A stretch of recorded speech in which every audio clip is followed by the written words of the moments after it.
No, Sheikh. Then, Just akhi, it's a clear, crystal clear bid'ah.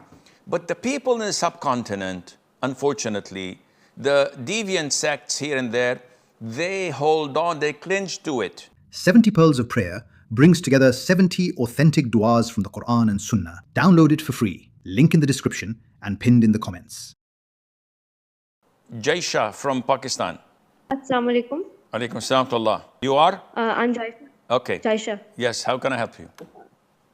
My friend asked a question. If a person wants to revert to Islam but they don't want to do something obligatory about it, can they still become a Muslim? And before becoming a Muslim, can a revert? Is it obligatory for a revert to ask forgiveness for major and minor sin? What if they miss these things after becoming a Muslim? What do you mean by don't want to make an obligatory act?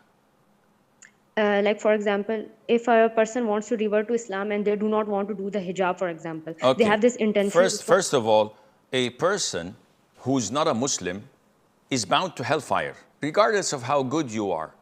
If you know about Islam, if you know about the Quran, if you know about Allah or Prophet Muhammad ﷺ, you've got the means to go and research it. Yet you insist, no, I want to remain as I am, following my same religion.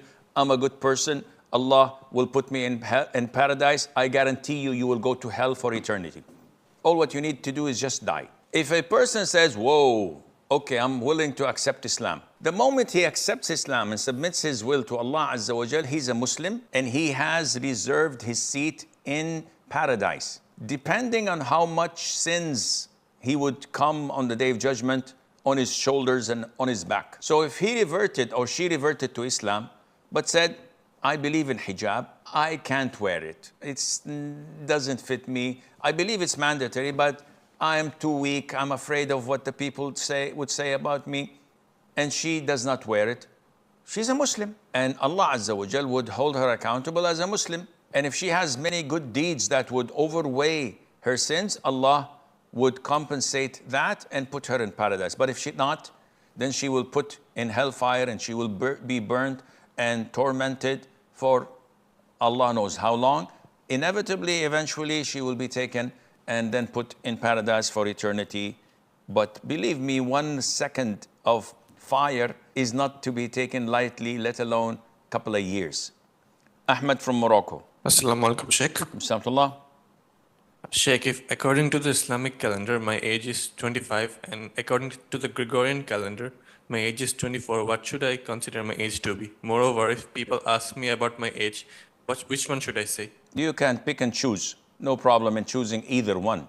It's not gonna make a difference. But basically, as Muslims, we rely and depend and use only the Hijri calendar. This is how Muslims work, or at least this is how the Muslims are supposed to be dealing. Unfortunately, nowadays, people are focused and oriented upon money. So all what they care about is to have a fixed date for their transactions and for their financing and for this and for that. And they've abandoned the Hijri year. In Muslim world, in the Muslim countries, you go to them and say, what date is it? Or what month is it? It's February. Yeah, what is it in Hijri years? Don't know. The month before Ramadan, probably. Okay, when is the first month of the lunar year, of the Hijri year? I don't know. They can't even call or name the 12 months of the Hijri calendar. And this is a disgrace. But it shows how the enemies of Islam have succeeded in infiltrating the Muslims to the extent that they don't have a past. And those who don't have a past will never ever have a future, or let alone to have a present. We have to abide by the Hijri calendar. But yes, if I'm speaking to someone who doesn't know the Hijri calendar and he asks me how old I am, I would say the Gregorian date. Umar from Germany. Assalamu alaikum wa rahmatullahi wa barakatuh, Sheikh. Wa alaikum assalam wa rahmatullahi wa barakatuh. Sheikh, today in Germany is the day of voting, and it seems that the party that is against Islam and also wants to close mosques will get a large majority of votes. There are other parties which are in the majority and are not so against Islam, but they are not Muslims. Is it permissible to vote for them because they are the lesser of two evils, even though they are not Muslims? And is it appropriate for a mosque that they extra hold a khutbah or a speech and tell you which party to vote for, and in this context they say it's the best for us to vote the Christianity Democratic Union? Jawohl. If there are two parties only, and this is the weirdest and most stupid form of democracy, so I have to choose whether to lose my left eye or right eye. I'm gonna lose one of my eyes. So where's the democracy in this?